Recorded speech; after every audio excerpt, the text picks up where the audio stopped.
Imagine one choice changing your family's destiny, a single decision that alters the course of history for generations to come.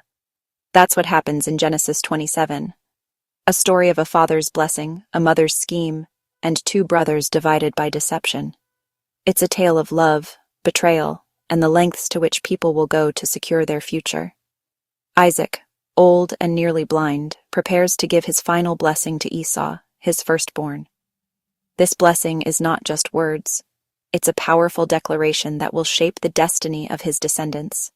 This blessing would shape the future of their family. It's a momentous occasion, filled with significance and weight.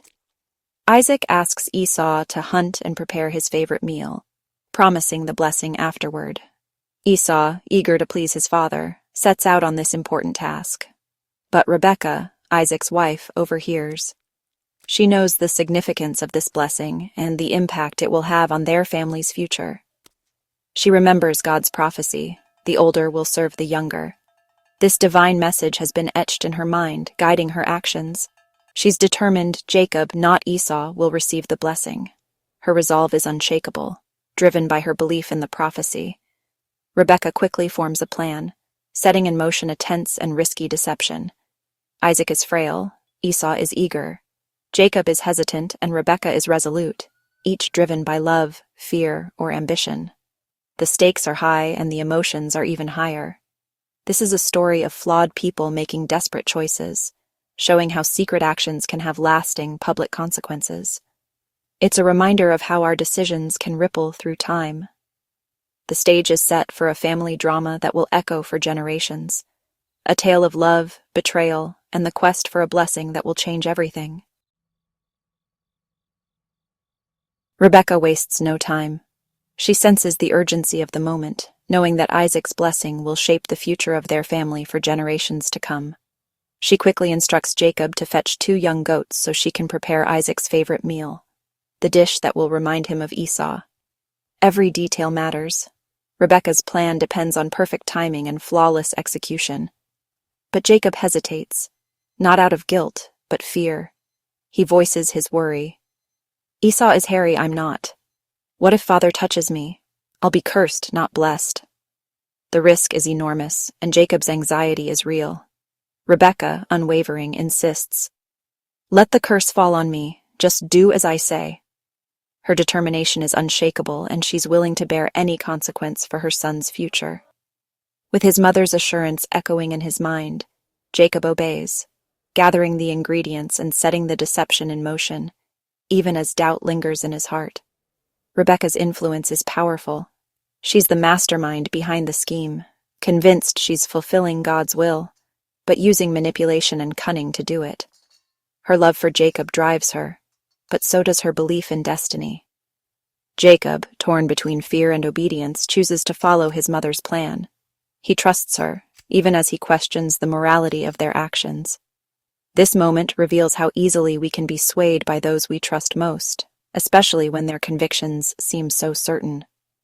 Even when we sense it's wrong, loyalty and love can cloud our judgment. The line between faith and control blurs, and the consequences of these choices are about to unfold in ways no one can predict. Sometimes the people closest to us can lead us into choices we never imagined making, simply because we want to please them or believe in their vision for us. The cost of obedience, when it's misplaced, can be devastating, leaving us to wonder if the price was ever truly worth it. The deception becomes real.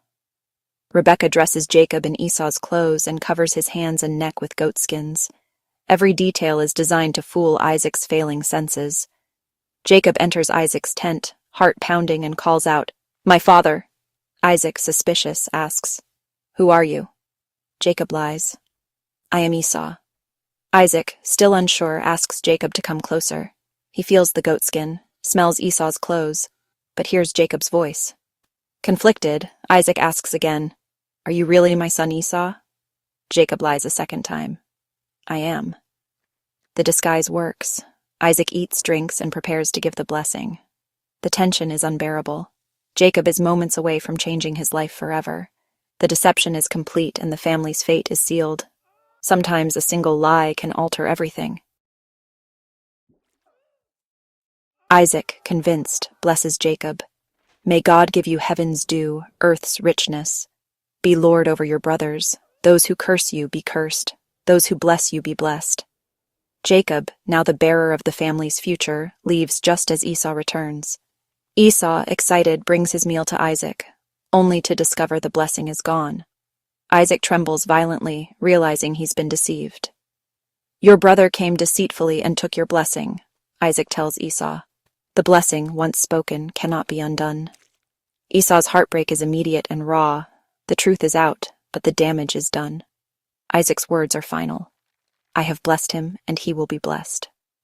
The consequences of deception are now painfully real.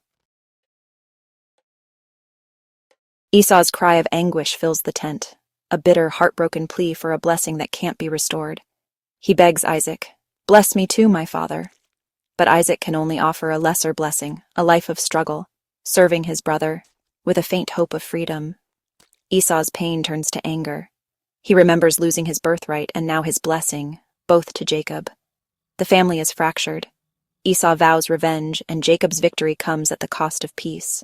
The ripple effects of this betrayal will last for decades. Sometimes the wounds of family run deepest. What can we learn from this tangled story? Every choice, driven by fear, favoritism, or impatience, had lasting consequences. Rebekah's manipulation, Jacob's deceit, Isaac's favoritism, and Esau's impulsiveness all contributed to the family's pain. Favoritism divided them, creating jealousy and mistrust. Trying to force God's plan through deception only led to heartbreak. Dishonesty never brings true blessing. It only multiplies pain. Jacob got the blessing, but lost his home, his family's trust, and lived in fear for years. The story warns us, shortcuts and lies may get us what we want, but at a heavy price. True blessing comes from faith, patience, and integrity. Our actions ripple out, shaping not just our lives, but generations to come. The cost of broken trust is always greater than we imagine. Where is God in all this mess? When life feels chaotic and nothing seems to make sense, it's easy to wonder if God is really present or if he's left us to figure things out on our own.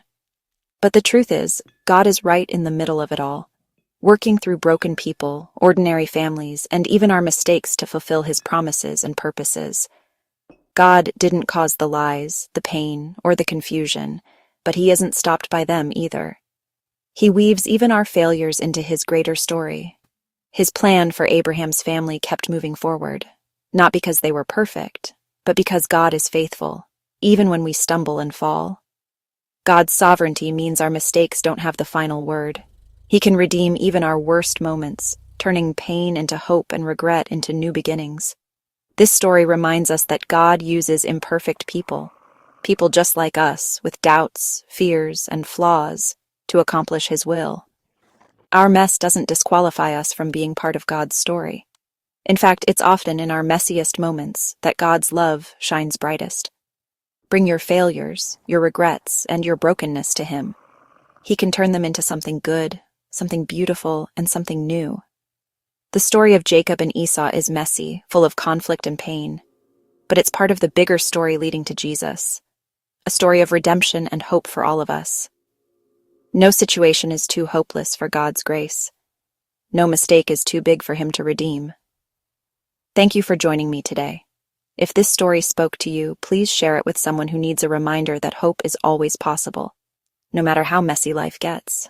Remember, God's plan is always bigger than our failures, and his love is greater than any mess we find ourselves in.